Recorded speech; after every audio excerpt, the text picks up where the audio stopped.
Welcome to some very famous people you've never really heard of. Bite-sized biographies of the famous, the infamous, and the quirky in less than an hour. My name is Philip D. Gibbons, and there is more information about me, this podcast, and a bibliography at someveryfamouspeople.com. There are also photographs of many of the individuals and items mentioned in this podcast.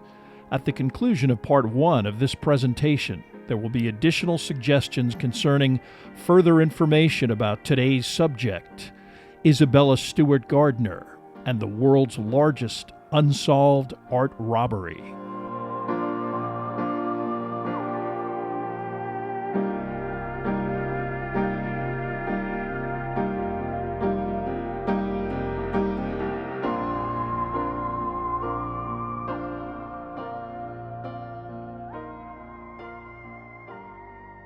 Now let's get started with our story about Isabella Stewart Gardner. Shortly after midnight on March 18, 1990, several partygoers left a St. Patrick's Day celebration in the vicinity of the Isabella Stewart Gardner Museum in the Fenway neighborhood of the city of Boston, Massachusetts. They observed two men dressed as police officers in an unmarked car parked on Palace Road, near the museum's side entrance.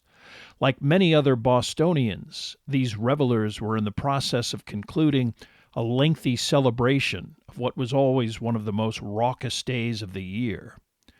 They quickly left the area, intent on joining most of the city and spending a quiet, uneventful Sunday, sleeping off the effects of St. Patrick's Day excess. They assumed that the policemen, presumably concluding some kind of extracurricular security detail, would soon leave, likewise to begin a similar day of rest. But the supposed police remained in place for approximately an hour before they began the task that brought them to the museum. At 1:20 a.m., the two men moved their automobile closer to the Gardner side entrance and began walking towards the access point, intent on ringing the door's buzzer. From its exterior, the building appeared to be just another ordinary rectangular edifice in a typically congested urban environment. Its nondescript, beige-colored brick walls indicated that it was an unremarkable dwelling, most likely that of an apartment house, or even a dormitory for one of the city's many universities. Actually, the two men were aware of the unique nature of the building, its spectacular interior, and its contents. Most likely, they were less familiar with the background of the building's namesake, Isabella Stewart Gardner. Unique was a word that could also be used to describe her personality, life, and especially her museum, a singular legacy built to her exact and stringent specifications and dominated by her expressed guidelines imposed in perpetuity. These quirky stipulations would play a major role in the fate that was about to befall both the museum and its creator's treasured collection, an outcome that Isabella Stewart Gardner, based on both her disposition and way of life, would have found shockingly inconceivable. Isabella Stewart was born in New York City on April 14, 1840. Her father, David Stewart, emigrated from Scotland as a teenager and became a prosperous textile importer and ultimately a wealthy investor in mining and iron production. Her paternal grandfather, James Stewart, was also relatively wealthy. When he died in 1813, he left his wife a considerable inheritance of cash and a farm in Jamaica, Queens, that was eventually described as an estate by the socially conscious Stewarts. Her grandmother, Isabella Todd Stewart, managed the farm and her assets for the next 35 years, both she and her son the epitome of America's newly rich.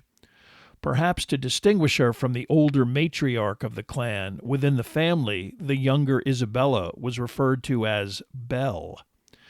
When her grandmother passed away, and subsequently her father's childless brother, David Stewart inherited the rest of the family assets.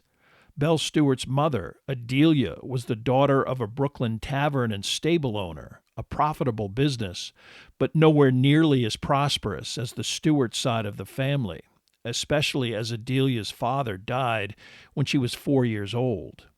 When Belle was 2, the family moved to 8th Street and University Place, a 3-story brick home in a prominent neighborhood just north of Washington Square Park.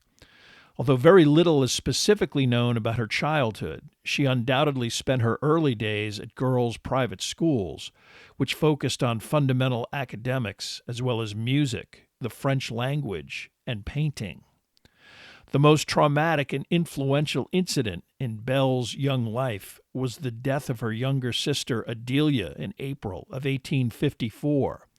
This seems to have prompted a possibly connected intent on the part of their parents to educate their only remaining daughter in a Paris boarding school. Enrolled at the age of 16, Belle was accompanied by her parents, who took the opportunity to stay in Paris. Belle's 8-year-old brother, David Jr., sent to a boarding school back in the States. While engaging in the typical exploits of American tourists, perhaps out of homesickness, the Stewarts sought out the company of other affluent Americans. They made the acquaintance of several such families, among them the John Lowell Gardners of Boston.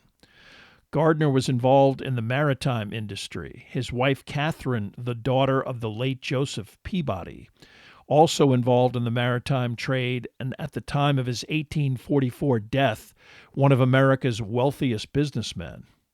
The Gardners' 2 daughters, Eliza and Julia, were also enrolled in Belle's Parisian prep school.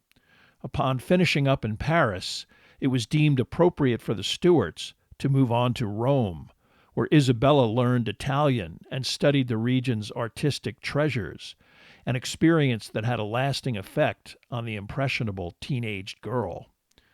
The Stewarts returned to New York City, but the friendship between the Gardner and Stewart families did not wane. In fact, Julia Gardner soon invited Belle Stewart to visit her in Boston, an invitation that was accepted. It was through this interaction that Belle Gardner met John Lowell Gardner, Jr.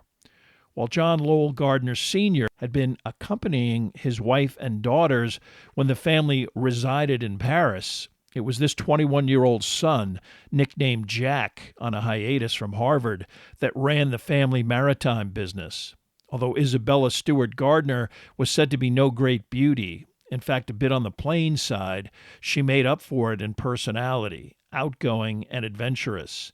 After a very brief courtship, the couple was officially engaged in February of 1859, upon Jack journeying to New York to officially ask Belle's father for his daughter's hand in marriage. 4 days shy of her 20th birthday, on April 10th, 1860, Isabella Stewart officially became Mrs. John Lowell Gardner, Jr. Within months of the wedding, the Civil War broke out, problematic for the Gardner maritime business as Confederate privateers became intent on capturing merchant ships sailing from Union ports and were a constant threat throughout the conflict. When a group of volunteers quickly stepped forward to represent Massachusetts for 90 days, Jack Gardner and his siblings and peer group ignored this call to arms. Surprisingly, the war lasted well beyond this initial term of service. Conscription was implemented in mid-1863, and many wealthy Bostonians were drafted. To avoid military service, they typically paid several $100s for a replacement, usually a recent immigrant. Jack Gardner was among the individuals who took advantage of this mechanism. Instead of military service, with his father-in-law's assistance, he moved into a home at 152 Beacon Street. And in June of 1863, the Gardners' first and only child, John Lowell Gardner III, was born, also immediately nicknamed Jackie. For the moment, Jack and Belle Gardner were progressing through the early milestones of a happy and fruitful marriage. But this idyll was quickly shattered on March 15, 1865, when Jackie contracted pneumonia and died, not even 2 years old. This death had a predictable effect on especially Isabella Stewart Gardner, who was deeply attached to her firstborn son.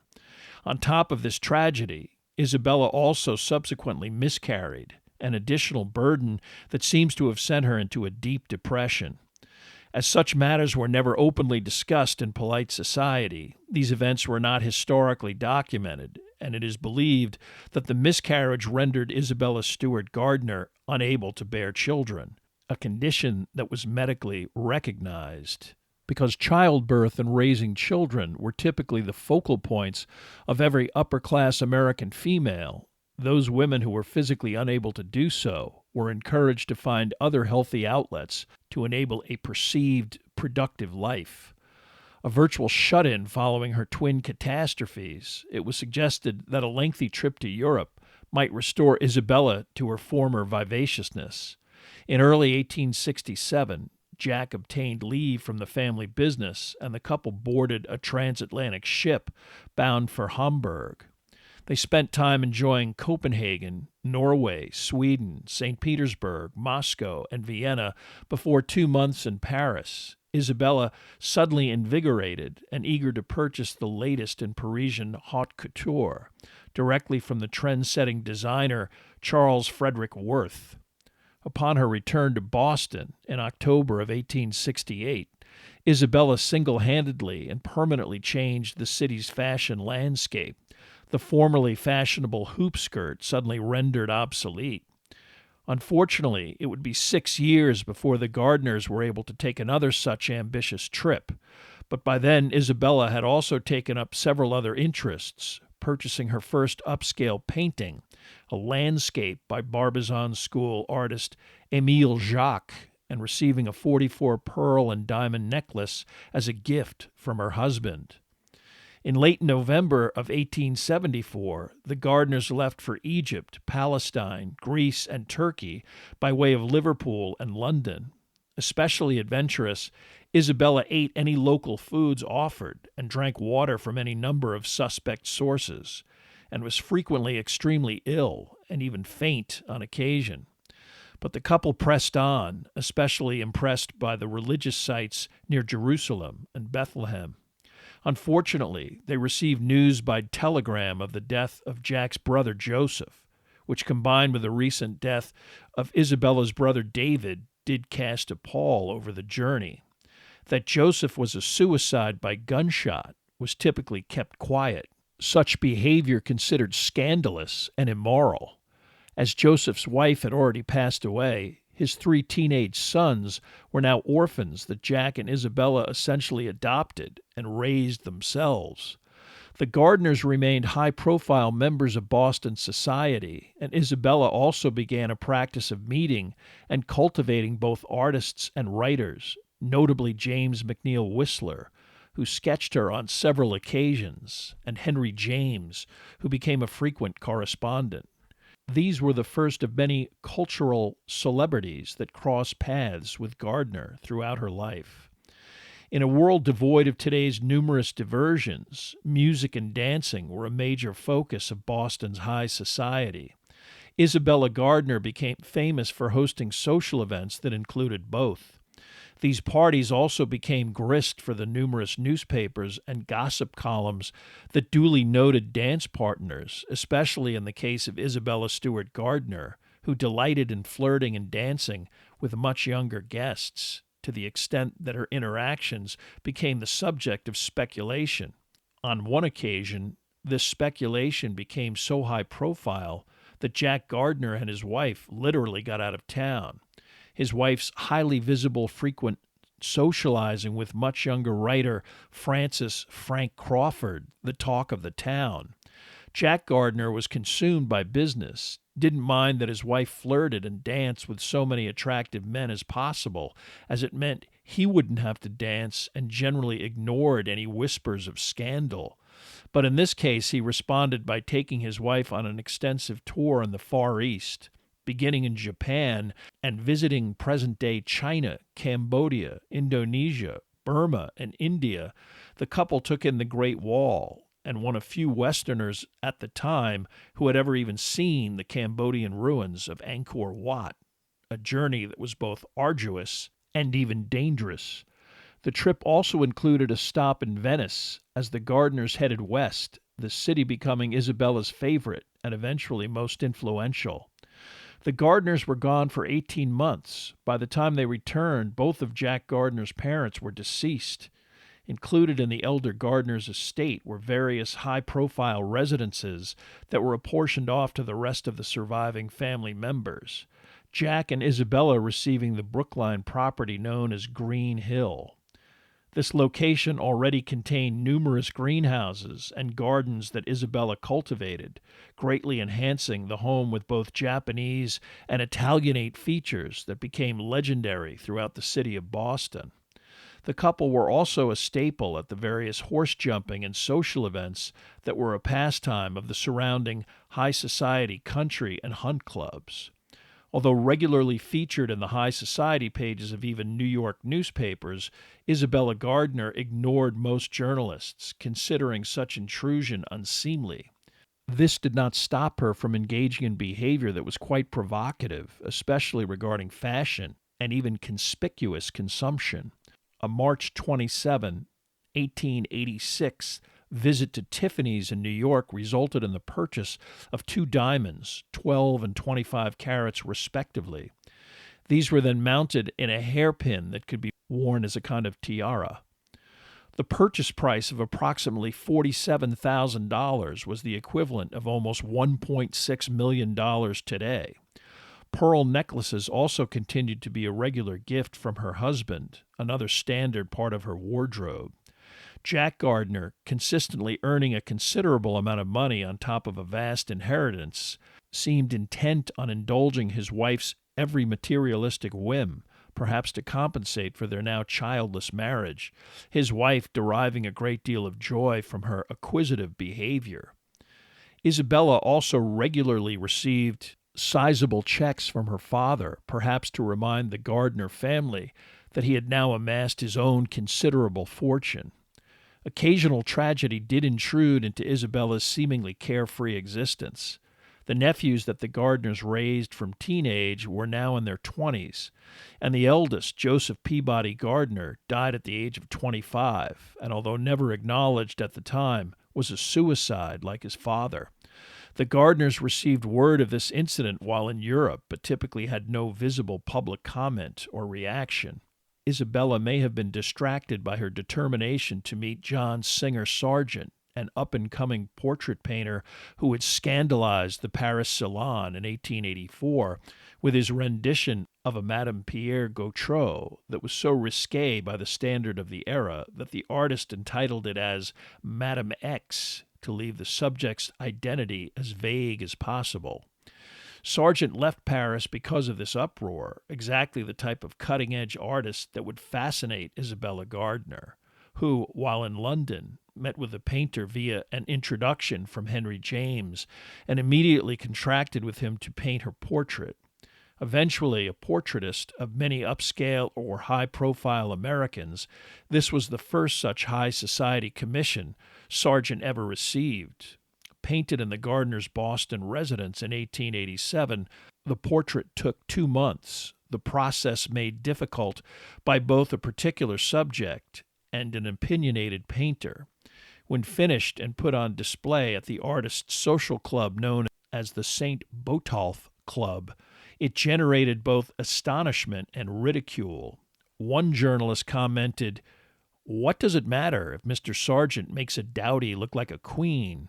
A little insignificant woman gives the air of a goddess if no one can recognize in the picture the features of the original."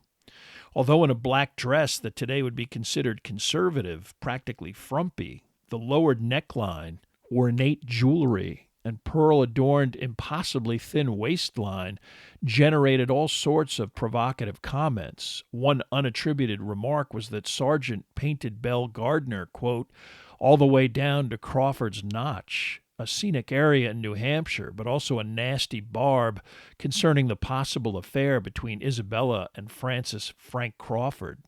The painting, at the request of Jack Gardner, was then removed from public display and was never exhibited until after Isabella Stewart Gardner's death. Once again, the Gardners decided to diffuse any gossip by leaving the country for Europe. Their trip took them through Spain, London, Paris, Bayreuth for Wagnerian opera, and the requisite stay in Venice as guests at the Palazzo Barbaro, a literal Grand Canal palace owned and restored by an American named Daniel Curtis. Through 1891, the Gardners continued their travels and extravagant purchases of antiques, jewelry for Isabella, and rare books. But in that same year, an event occurred that altered their life trajectory completely. Although David Stewart remarried after his wife's death in 1886, upon his own death on July 17, 1891, Isabella's father left her a little more than $1.6 million, the equivalent of about $55 million today. Coupled with Jack Gardner's assets, the Gardners could even be more indulgent when it came to a new passion they both developed, acquiring fine art. Although neither Gardner was an expert, they both merely decided on buying artworks they liked, regardless of any critical perspective, especially when it came to contemporary works. But Isabella's newly acquired wealth also allowed her to delve into the work of old masters. One of the first truly notable paintings she acquired was The Concert by Jan Vermeer. Vermeer and his work had fallen into obscurity after his untimely death in 1675. It was not until the middle of the 19th century when art critics, especially French journalists Théophile Touré-Bergère, began to repopularize the Dutch artist. Touré-Bergère going to great lengths to acquire and authenticate works he believed to be by Vermeer. Upon his death, he owned 11 paintings that were possibly by the Dutch artist, his heiress companion eventually selling much of this collection. 59 paintings from Touré-Bergère's collection were put up for sale at the auction house at the Hotel Drouot on December 5, 1892, and Isabella Stewart Gardner was present, although using the services of a Parisian broker. Signaling her agent with a handkerchief during the auction of the concert, she outbid both the Louvre and Britain's National Gallery, paying the French equivalent of $6,000, about $200,000 today. Although this purchase immediately established Isabella as a major figure in the art world, and Vermeer was not as popular as he eventually became, clearly, even the most sought-after paintings had not reached the absurdly high prices of the early 21st century. This allowed the Gardners to embark on a veritable binge of acquisitions. Over the course of the next decade, the couple would spend over $1 million on a vast array of artwork, so large a collection that it prompted the couple's decision to build a museum to house most of it. But that necessity did not occur immediately. It took the collaboration of the Gardners with, among others, art expert Bernard Berenson to facilitate these numerous acquisitions. Berenson was actually born Bernhard Valvrojenski in Lithuania, June 26, 1865. His family emigrated to Boston when he was 10 years old, his father eking out a living recycling scrap metal. A brilliant student, even from a young age, Bernard focused on both the classics and languages, initially attending Boston University and ultimately graduating from Harvard, proficient in Hebrew, Arabic, Latin, Greek, and Sanskrit. Berenson was introduced to Isabella Stewart Gardner by Harvard professors who she actually socialized with, and was impressed by the students' knowledge and intelligence. When Berenson's application for a postgraduate fellowship was rejected, most likely because Berenson was Jewish, Isabella contributed to a stipend that was given to Berenson, allowing him to pursue scholarship in Italy. There, Berenson quickly focused on classical paintings and artwork, establishing himself as an expert on both the provenance and assessment of the old masters. Realizing that his ability to teach at a major American university was limited by his ethnicity, he remained in Italy, reinforcing his reputation as a scholar by publishing numerous respected works on Renaissance art. He was fortunate to meet, romance, and marry Mary Costello Smith, who provided him with both research, literary, and financial assistance. Socially adept, Berenson kept in touch with Isabella Stewart Gardner, and in 1894 he wrote to her asking if she had an interest in acquiring a Botticelli that he indicated was not actually for sale but could be had for the right price if he was allowed to handle the negotiation. Actually, the owner of the painting in question, The Tragedy of Lucretia, was the 5th Earl of Ashburnham, actively liquidating recently inherited manuscripts and artwork. Eventually, this painting was sold to the Gardners for about $16,500, Berenson receiving a commission. 1894 was the year that the Gardners turbocharged their art collecting. During an extended European stay, Jack and Isabella bought 19 paintings, 9 painted in the 19th century, 10 other older classical works brokered by Bernard Berenson. Although perceived throughout his life as a Renaissance art scholar, in fact, most of Berenson's income came from commissions generated by these arrangements, as his recommendations became a sought-after imprimatur respected throughout the art world. Berenson was not adverse to employing ruthlessly manipulative tactics to motivate the Gardners to spend freely. He routinely and continually described any picture he pitched to her as either of the highest value or the greatest beauty. Whenever possible, he attached urgency to these unrealistic embellishments, improvising some reason as to why she must respond immediately or lose the painting. In late January of 1896, Berenson discussed a self-portrait of Rembrandt, described it in a letter as, quote, one of the most precious portraits in existence, unquote. He also claimed that it was the first self-portrait the artist ever painted, composed at the age of 22. Most importantly, if Isabella did not fork over the requisite asking price by February 18th, the owner, who was terminally ill, would donate it to the British National Gallery. The Gardners promptly agreed to the £3,000 asking price, about $540,000 today. In fairness to Berenson, at that price, the painting was a bargain. Rembrandt, currently in vogue, is one of the most sought-after of the great masters. Today it remains one of the most valuable works in the Gardner collection. Berenson also contrived completely fictitious situations, most likely to gauge exactly how much Isabella Stewart Gardner would spend on a painting.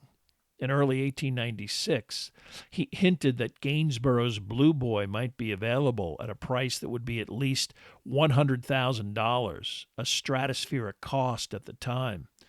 This 100-year-old painting was quite famous, even among the middle class, a popular and well-known work of art frequently loaned to exhibitions all over Britain. Isabella readily agreed to buying it, and Berenson subsequently informed her that the owner actually had no intention of selling it and was merely attempting to establish what the painting might be worth.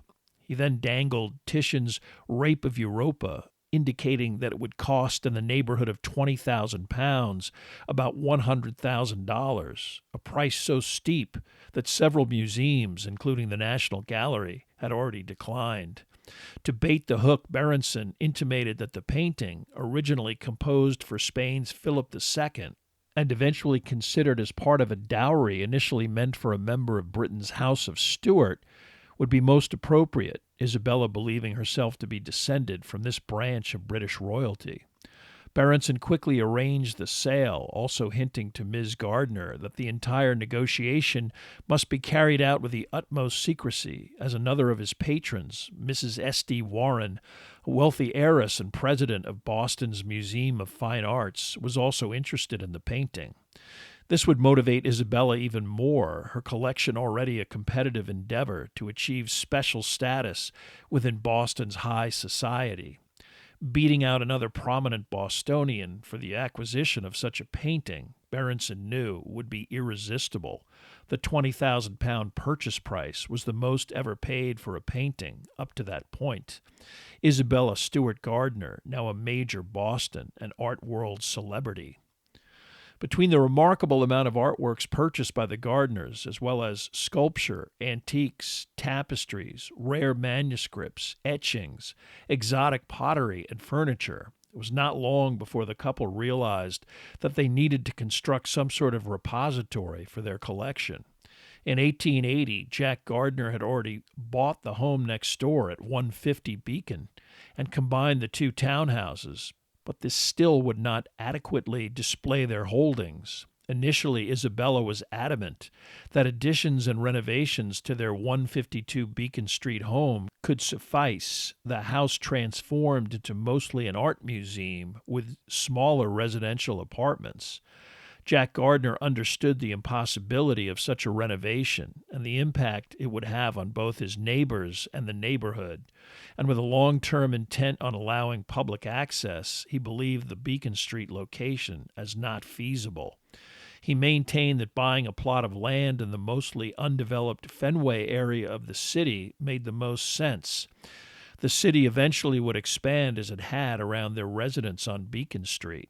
This was typical throughout the Gardners' marriage, Isabella frequently impulsive, her husband giving her great leeway on most matters but occasionally contradicting her when he felt she crossed a certain line. Very difficult to please, Isabella Stewart Gardner routinely reprimanded and fired servants and was known as a difficult perfectionist to the craftsmen and even high-profile artists she routinely dealt with. It became common knowledge among the household staff that if they were terminated, they should delay their exit until Jack Gardner got home from the office, despite his wife's admonition that she would not remain under the roof of 152 Beacon Street if such and such a servant was not immediately removed. Jack Gardner would merely respond, "I hire the servants. I fire the servants." And so this relationship endured until the winter of 1898, when Jack Gardner, only 63, suddenly passed away from a stroke on December 10th. Her husband's death seems to have had a strange effect on Isabella, having already commissioned an architect to begin planning for a potential expansion of her Beacon Street residence, hoping such blueprints would convince her husband to change his mind. Within weeks, she suddenly changed her mind. She informed the architect, Willard Sears, that she had purchased a lot in the Fenway area. Her choice of location proved to be a good one. Within a decade, the Boston Symphony, Harvard Medical School, and Boston Museum of Fine Arts would all relocate to this rapidly developing part of the city. Plans for the structure, inspired by the Venetian Palazzo Barbaro, rapidly moved forward, and construction became the focal point of Isabella's life. She frequently appeared on site, predictably demanding both changes and perfection. The fundamental concept was to take the Venetian exterior of ornate arches, columns, windows, and balconies and install them in the building's interior, overlooking a courtyard consisting of a garden, the surrounding stories featuring covered walkways, inducing a cloister-like effect. Typically, she swore those involved in the project to strict secrecy, the local press speculating wildly as to what exactly she was building.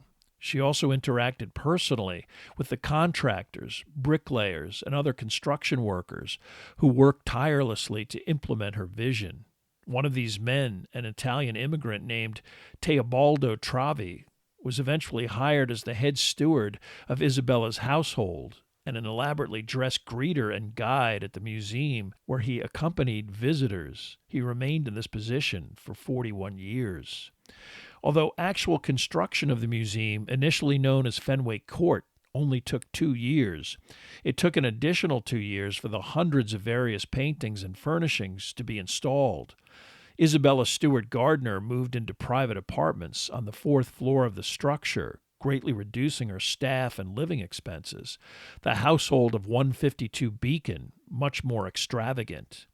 This residence was successfully sold in 1902, and many of the doors and fixtures were incorporated into Fenway Court. On New Year's Day, 1903, she allowed public access to 350 invited guests, all members of Boston's elite society, as the Boston Symphony Orchestra provided classical entertainment. Guests were treated to typically eccentric refreshments, champagne and donuts. The museum and its contents dazzled onlookers and was an immediate success. However, despite its proclaimed status as a public museum Access was eventually limited to 4 weeks out of the year, 2 in the spring and 2 in the fall. Museum hours noon to 3 p.m.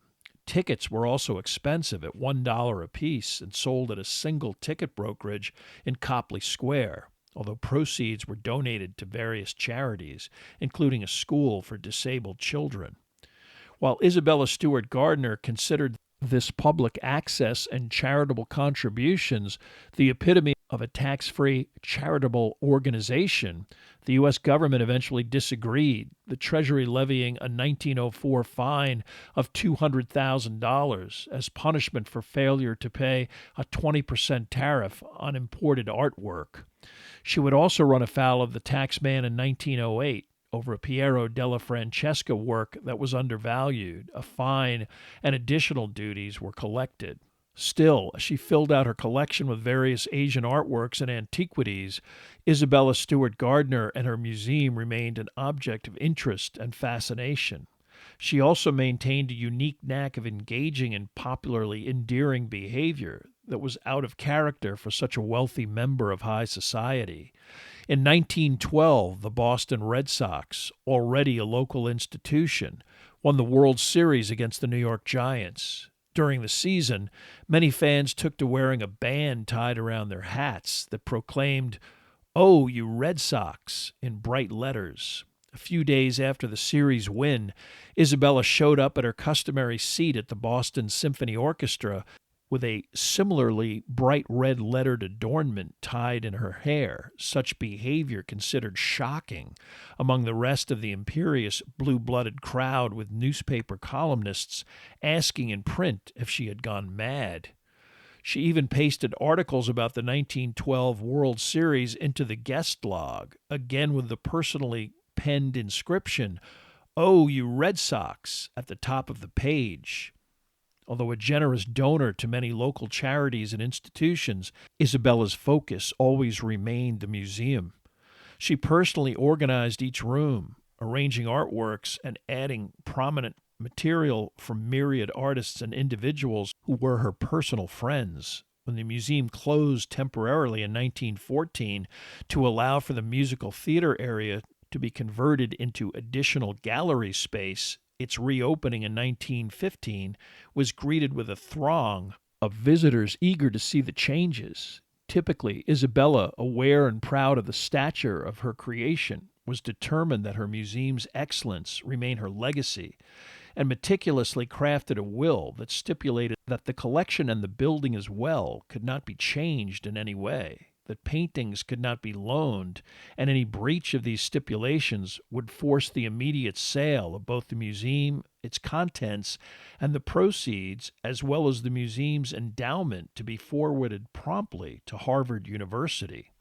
On December 26, 1919, Isabella Stewart Gardner suffered a debilitating stroke that left her permanently impaired. For the next 5 years, she seldom ventured outside of her living quarters and saw few visitors, despite numerous letters from friends and acquaintances requesting to see her.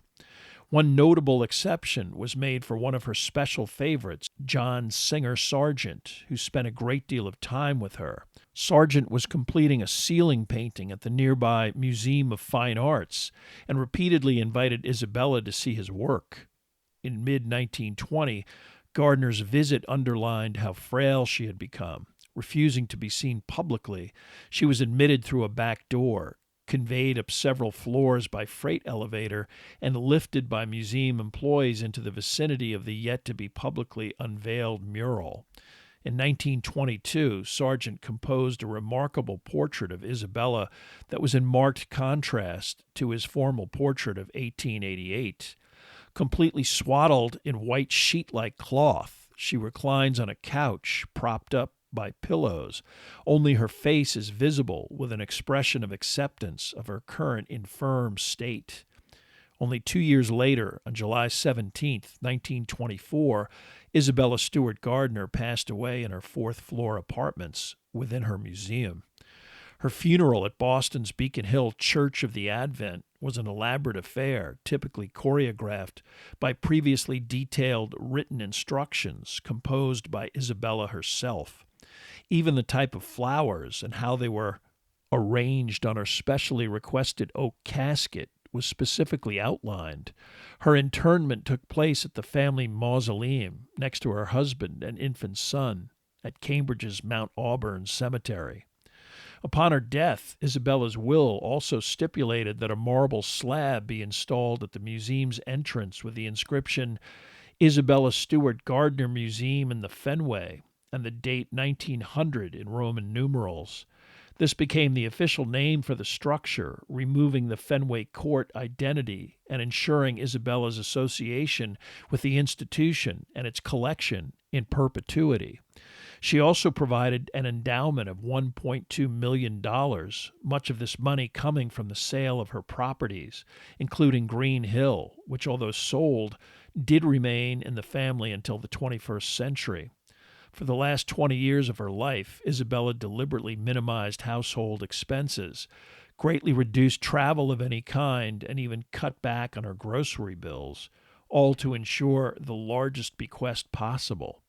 For much of the 20th century, this endowment at least allowed the museum to function in a reasonable fashion, and it remained one of Boston's cultural gems. But over time, several factors began to weigh stressfully on the Gardner Museum's operation. By the 1980s, the museum's endowment could not fund proactive upkeep of the institution. It could not even fund fundamental operations of the museum itself, annual expenses running in the red. By 1988, this deficit became so severe that the trustees charged with running the museum began to delay even basic maintenance. Famed former Metropolitan Museum of Art director Thomas Hoving wrote, "The physical condition of the Gardner Museum is frail. The skylight is leaking in the court. The walls are stained. The lighting is atrocious. Some works of art are sitting in direct sunlight. There is no air conditioning." A major impediment was the board of trustees themselves, mostly upper-class Boston Brahmins from inherited wealth. The concept of soliciting funding from charitable foundations and government grants for them was akin to begging, and something they neither understood or were willing to undertake. They were galvanized in the early 80s by numerous New England art thefts and rumors conveyed by law enforcement that thieves were interested in robbing the Gardner, responding by hiring a head of security who at least brought the Gardner up to a bare minimum of security standards. This individual, Lyle Grindle, installed cameras at the museum's entrances and motion detectors throughout the galleries, but a skeleton crew of security guards protected the museum at night, with as few as 2 individuals responsible for monitoring the entire building from midnight until early morning. On March 18th, at approximately 1:25 a.m., one of these security guards, Richard Abbott, noticed via closed-circuit television 2 individuals dressed as policemen approaching the Palace Road employee entrance to the museum. These individuals activated the intercom buzzer, and one of these alleged policemen identified themselves and said they were at the Gardner to investigate what they called a disturbance. Abbott, after letting them through the first door, then made the first of 2 critical errors by buzzing the 2 men through the second vestibule door into the building. Gardner officials later stated that all security guards were instructed to never let any unaffiliated or suspicious individuals into the museum without first contacting a supervisor. From his position behind the security desk, Abbott watched as the 2 supposed cops approached. They asked if anyone else was on duty. Abbott responded that one other guard, Randy Heist, was currently making his rounds. Authoritatively, one of the 2 individuals told Abbott to get Heist to their location at once. Abbott got on his walkie-talkie and summoned Heist. Seconds later, one of the 2 policemen got closer to Abbott and said that he thought he recognized him from a warrant and that he needed to see identification.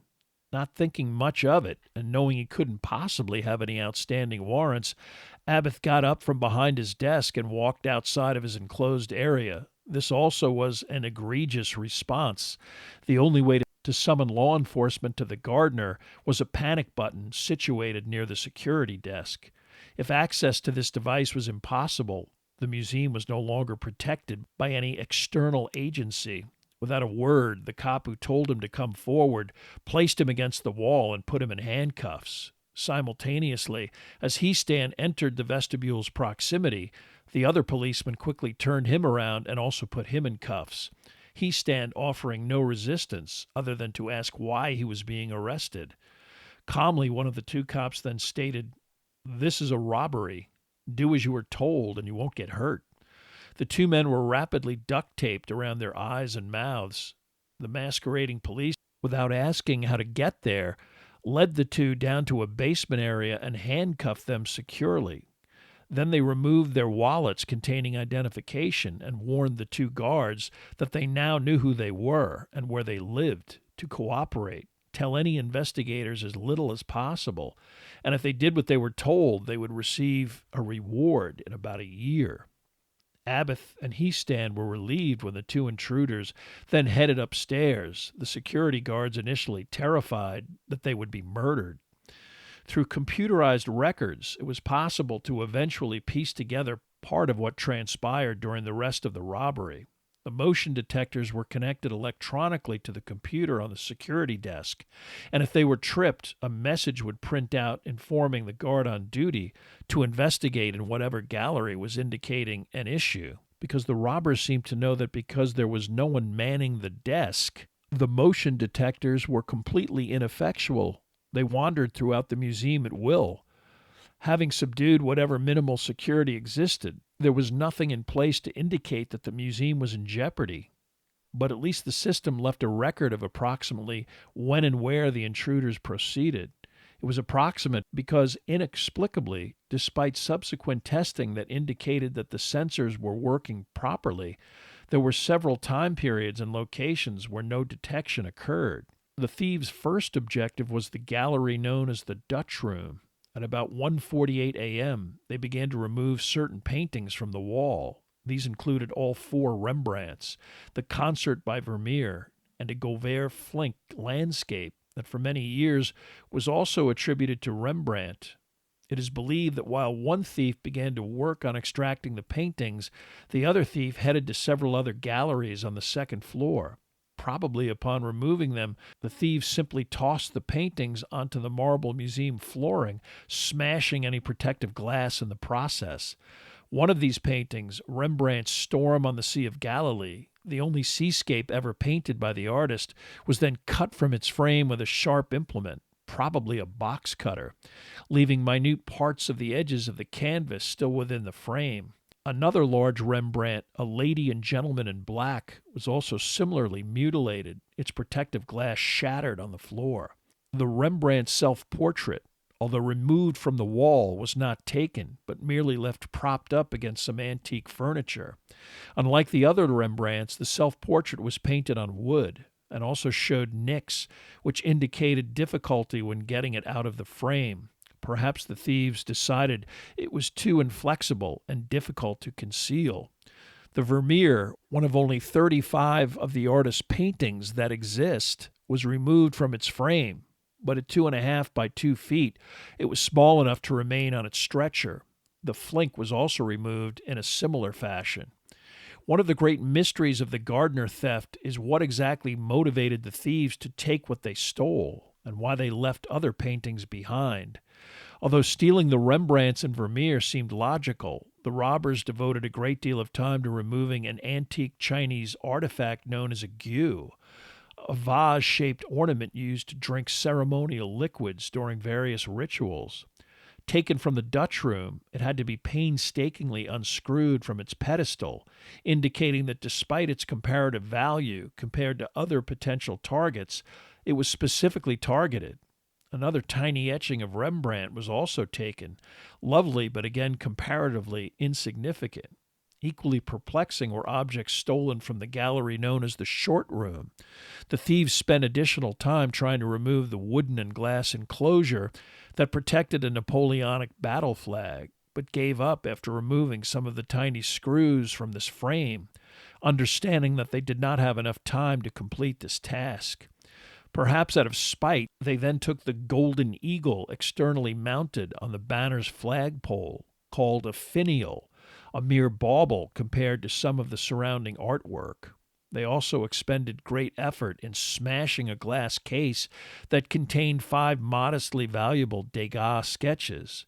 This while ignoring Raphael's, a Michelangelo sketch, and perhaps one of the most valuable paintings in the United States, Titian's Rape of Europa. Equally baffling was when and how Manet's Chez Tortoni was removed from the Blue Room gallery on the ground floor. No sensors ever went off in that room, and equally odd was that the frame of the painting wound up placed deliberately on the chair of the museum's head of security. What is verifiable is that the thieves left from the same entrance they entered, once at 2:41 a.m. and again at 2:45 a.m., indicating 2 trips to cart off the loot and no sense of urgency. They also brought all of the camera's videotape that had been recorded during their heist.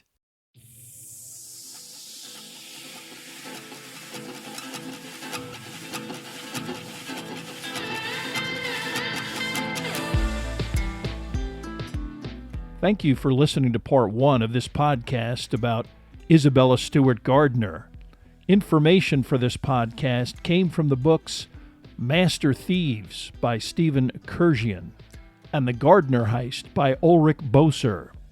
There are also additional photographs, bibliographical, and musical information at someveryfamouspeople.com. If you have enjoyed this presentation, please like us at our Facebook page, Some Very Famous People, and follow us on Twitter at Philip D. Gibbons. Subscribe to my YouTube page at Noblesse Oblige, and please tell a friend about bite-sized biographies.